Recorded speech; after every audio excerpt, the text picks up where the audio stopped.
Now we're joined by a millennial leader in education that could have some new perspectives that can change the game. At 34 years old, he became the president of the University of St. Anthony and has been leading it through amazing growth and progress since 2022. Attorney Emmanuel Mickey Ortega joins us in the Hangout.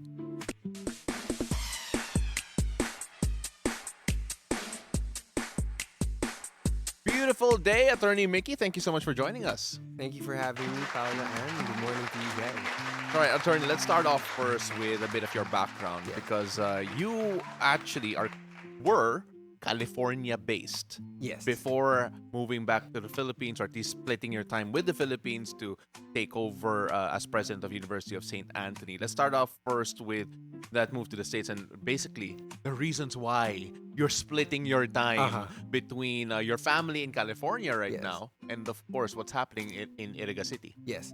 So, Paula, it's a very interesting story. So, let's start with my law school here in the Philippines. So, I was born and raised here in the Philippines. I went to the Ateneo grade school, and then for my for my college, I actually went to the University of St. Anthony, which is the school that I now lead as president. And in 2018, I took the Philippine bar over here, and I still remember it distinctly because it was four Sundays of November. Yeah. During that time to take the bar, and I was already applying, and I had applied for a Master's of Law degree in the United States because it was always my dream also to become a lawyer over there. So I remember it distinctly that after the last bar exam in November, in first week of January, I found myself in the United States already in Wow. a classroom there. And it was quite crazy because over here, my last name is Ortega. Yeah. And over there, it's Ortega. Ortega, Ortega. yes. So it Mickey was Ortega. yes. So it was something very new to me. In the 45 days, you're already there. Uh-oh. And then, I studied there. I got my Master's of Law degree. With the grace of God, I even got the LLM Masters of Law Excellence Award, which is awarded to one master's student per year. And then I eventually passed the California bar in 2021. And, I was already starting my life there. I was newly married. And you kind of feel like, you're living the dream. You're working in Los Angeles. And then suddenly, my father passed in 2022. And the Board of Trustees voted and offered me the job as president of the University of St. Anthony. And, when I came back here, I just couldn't say no, to the opportunity to make a difference to the lives of a greater number of people. Because essentially that's why I went, to law school. I wanted to serve. I wanted to be a lawyer to serve people. But this was, through justice, through enforcing and defending rights. But this way in education, you're helping a bigger number of people change their lives. And though it was some sort of like a calling that I just really couldn't say no to. Yeah, you're describing education as a calling rather than a business. Yes. Is there a personal experience that really shaped that belief of you? Yes. It was actually my time in the University of St. Anthony when I was studying there. I always call it as my longest OJT Okay. because I knew down the line that I would be running the university. But when I was going to school there, I got to meet, real people, real friends. We still have group chats up to now. So during that time, nakita ko talaga ano ba yung mga aspiration nila. What are the challenges they go through? What are their dreams for themselves and their families? And then that's when I truly saw that education is something that can change lives. It can change the stars, as they say, and it can even it has the power to end the cycle of poverty for some, and for others to really achieve what they can achieve. And I always tell my students and always our community that if God doesn't place limitations on what we can achieve, then you shouldn't do so yourself. You have around back then, the time that you became president of University of St. Anthony, you mentioned newly married, you were living the dream. You have a 10-month-old right now. Yes. Congratulations, by the way. Thank you very much. How was the conversation like with your wife in California? You're already based there. You've already planted roots. Okay? You were getting set, and then all of a sudden you're like, Yes. babe, do you want to go to Iriga? That's exactly the conversation. And the You funny just reenacted thing, it, Yes, okay. and the funny thing is, I never told her about my life in Iriga. Really? Yes, I mean, she had a little okay. bit of an idea, but it has always been my dream to become a lawyer here and also Okay. in the United States. And so I knew down the line, no, I didn't know it would be this quick.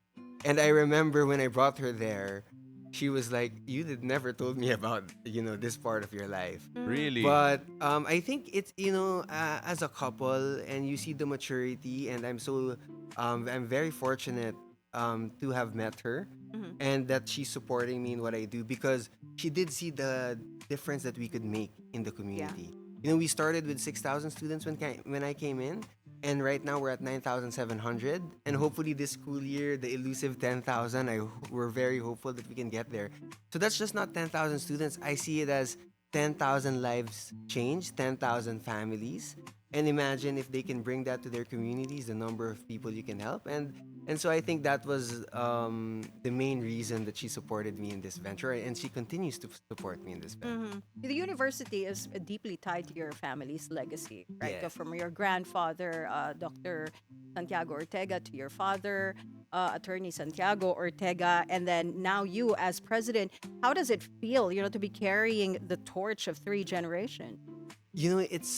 It's a privilege, really. It's you're continuing the work that your family has been doing, but at the same time, a great opportunity to innovate, and a great opportunity to expand the opportunities for children nowadays, because it was so different. We've been in this industry for 7 8 years, so you can only imagine the challenges and the opportunities back then is much different from right now. So I see it as a privilege. I'm very honored to continue our legacy. And in fact, the board of trustees, the chairman of our board, is actually my brother, who's also a doctor. Mm-hmm. His name is Dr. Victor Ortega, and he was the deputy director of the United Nations World Health Organization program in New York at one point. Mm-hmm. So it's and one my sister is also in the board. My mother is also in the board. So it's been a great opportunity to work together, and just to help change lives, really. When we take a look at the challenges right now of Yes. being an educator, Yes. it feels like we are. I remember, well, back in my day, sorry, Anne. When the internet became a thing, Yes. it changed the way education was handled to the point that everything slowly became cloud based before the word cloud was even there. Yeah. Right? People started learning less about the Dewey Decimal System in libraries. Right now, the biggest challenge, or at least one of the biggest, I don't know if hindrances is the right word, or maybe even best tools, is AI. Yes. When you take a look at the challenges right now, given the changing technology, Yes. how are you gearing your teachers, your faculty, your institution to tackle this? Yes. Paolo, that's AI currently. It's very controversial. It's a topic that's very popular all over the world. So I think you want to strike that balance, because on one end, AI has made life much easier for everyone, That's right? true. Yes. Chat GPT. I think there's a statistic that showed that Chat GPT's users exceeded the number of users of Facebook, Instagram, YouTube. So it's made life easier for a lot of people, but then again, the challenge there is, you know, it may be taking away the character development from students of, let's say, how do the hardships of research. Yeah. Let's say now ChatGPT can create a research paper in 1 minute when originally it would take longer. And these are core values that you want your students to know. You want them to learn to do hard things, Yeah. because essentially that's how you get further in life, right? They say that a smooth sea never made a skilled sailor. So that's the challenge that we're facing, is how do you balance that, allowing them to still grow, and grow in a way that makes them into these competent, hardworking, determined individuals ready to do what's necessary despite AI being there, and balancing that with AI is here to stay. It's not going to go away, and in the future there will be jobs that will be affected by AI, and eventually I think there will be a time that there are certain jobs that you may need to know how to use AI. Yeah. So currently in the Yeah, university, we're trying to do a framework where, how do we balance that? Like, what are the jobs that we think AI will be needed so that we can train our students there? But at Okay. the same time, those core competencies that I mentioned, Yeah. that we can still train them there. It's a challenge, but I think it's something that all educational institutions are going through, and it's something that we're happily trying to take on. Yeah, AI is going to be here to stay. Yeah, Yes. it's not going anywhere. Exactly. So speaking of your students, what are your goals for your students? Is employability a major priority in their education? Yeah, so and because we have a very diverse set of students, so we start with the basic education, yung mga grade school to high school. With grade school, our mission is really, we want them to have fun. We want them to have fun in school, make friends, and just love education and love going to school and love that feeling. And the pandemic took that away from some students, right? Yes. So Yeah. like we invested in a new playground in our school, and to a lot of people it's just a playground. But to us, that's where you fall and you pick yourself up. That's where you learn to take turns in using the playground. That's where you have fun with your friends. So that's our goals for at least for the grade school. For high school, it's really about how do they find themselves? What are they passionate about? Who are their true friends? These are the things that you kind of look for. What do they look for in their friends? And for college, as you mentioned, and yes, definitely employability. We always say in the University of St. Anthony, we don't measure our success by the number of diplomas we hand out, but by the number of lives we change. So we're very active in external relations, finding linkages that could give, more OJT experiences for our students, internships, maybe exchange programs, because we want them to have a better future. And for the others who just want to reach their greatest goals, we want to be there for them. And definitely, you hit the spot over there, at least for the college students. All right, so I want to ask you harder questions. Yeah. No, I think some of the questions were already hard. Really? Well, you're in for a treat. No, because here locally in the Philippines, and I'm sure you've been aware, there Yes. have been a lot of issues when it comes to student life, when it comes to bullying, when it comes to mental Yes. health. Yeah. It feels like, in particular, right now, I have conversations with different administrators in general, different psychologists in Yeah. general, that there already is a distinct lack of mental health practitioners dito sa Pilipinas. Yes. I could only imagine how that is in the education sector, wherein guidance counselors are far, far, far outnumbered by the students Yeah. who need them. Yes. When you talk about bullying, when you talk about mental health, when you talk about having that safe environment where people could actually come out with their fears, how do you approach that? So, Paolo, that's a very valid concern. It's very true, especially in the age of social media. No, so before, I always mentioned that before, the only people you would see, when I was going to grade school, I'm sure when you were going to grade school, high school, the only people you would see and you would know about their lives are the people that you hang out with. Yeah. So maybe in a week, 10, 20 people. Nowadays, through social media, I can see the life of my grade 1 classmate who I don't even remember. Yeah. And so you're seeing thousands of things, and sometimes that can cause, insecurities. Because of course, as we know, it's curated. You don't put, your problems on social media. So I think that has had a negative impact on mental health of students. Of course, there's a lot of positive impact of social media, but I think we're, as Yeah. Paolo mentioned, Yeah. we're trying to talk about that aspect. So what we're trying to do really is we want to foster that environment where it's like we're a family. Okay. That. So when it comes to guidance counselors, we have different seminars during our mental health months. We have different seminars. Our guidance offices are always open. And even to our teachers, making sure that if there's an incident of bullying, that's handled. We're lucky to have very strict principals who instill discipline in the students. But it's definitely something that we're continuing to work on because, you never know. Outside the classroom, we don't know how their lives are out there and what they Yeah. see online and how that affects them. And as a school, we just want the school to be a safe space. A space where from grade school to college you feel like a family, and I think we've been doing a good job on that, and we'll try to continue to do so. Bullying is really, such a big problem, Yeah. right? And especially discrimination, right? Yes. How do you address this problem in your school? Fortunately, yung discrimination, and we don't have too much of.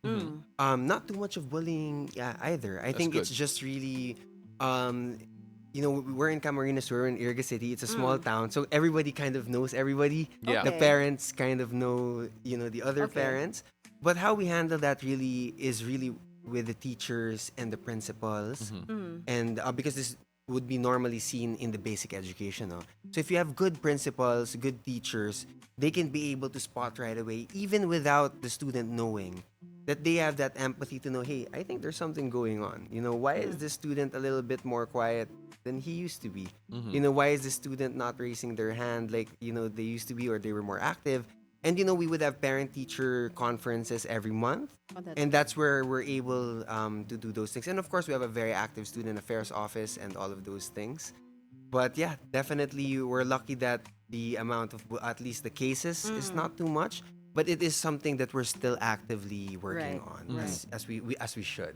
Well, I know that you are. I think the term relatively new to the job is fine, considering that this Yes. is considered to be a long tenure. Yes. When you take a look at the goals of the university, to reach the 10,000 mark of students, of course, is something that we're gonna be manifesting for you here. Thank you so much. When we talk about the goals that you have personally for yourself and for the university, what would that look like? For the university, Paula, I'll start with that. Our goal really is to, as mentioned earlier, transform lives. And how we're able to get there is through making sure that we have objectively quality education and services. And we're able to do this by making sure that the CHED mandated regulations, the DepEd mandated regulations, we volunteer ourselves to accreditation from different accrediting bodies.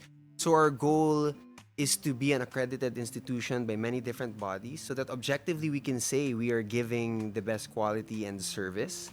And hopefully one day to be ranked, even just here in the Philippines. Because by being ranked, we can be able to increase the chances of our students in having that better future or reaching, that dream of theirs. Suddenly it becomes very reachable, right? Right. And that essentially is our dream for the institution. And for myself personally, the last 10 years I've spent pursuing illegal education, Yes. right? And so this seems, as Paolo mentioned, that I am quite new to the job. So I think for me personally, there's been a lot of growth that I've gotten in this job and a lot of fulfillment. And personally, I just want to continue learning because I do know that there's still so much to learn. I learn so much from the people I'm with, externally, from consultants we have.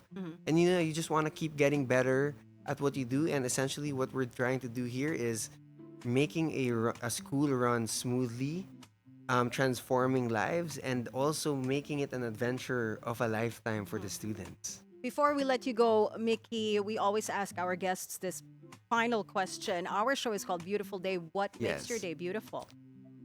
What makes my day beautiful? I would say if I can put a smile on even one person's face, especially if it's a student of ours or a parent or a faculty or staff, that to me would be a beautiful day. I think they're smiling right now because of this interview. Oh, but then, attorney, we really appreciate you. Thank you so much for your time and their insights, and hopefully we get to see you again real soon. Yes, Paolo, Ann, it was a pleasure. Thank you for having me here.